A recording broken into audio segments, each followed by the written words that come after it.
你可能諗唔到香港嘅養老市場其實比內地係更加缺人嘅。香港65歲以上嘅人口咧已經超過咗150萬，佔全港人數20%。到咗2039年會突破250萬，係相當於1/3都係老人家。而香港平均嘅壽命咧全球第一個，意味着咧香港嘅老人家唔單止多，仲要長命，需要照顧嘅時間仲要更加長。問題嚟啦，香港年輕人少，好多人咧都唔願意做護理嘅工作啊，養老院啦、護理院啦，床位緊缺，平均排隊咧都需要9個月時間。醫院嘅護理人員咧更加係一工難求，薪酬比例係15000去到2萬蚊港元。呢一個嘅人工咧仍然係招唔到人㗎。內地雖然老年化比較嚴重，但係由於人口基數大，護工嘅供給比例咧唔算太嚴重。而香港嘅人口細啦，勞動力緊張，護理需求需要更專業化，就造就咗缺口大，工資高，機會就更加多啦。香港嘅養老市場缺人，唔係因為冇需求，而係因為冇足夠嘅專業人手。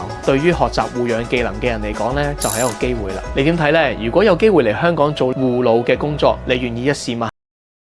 小紅書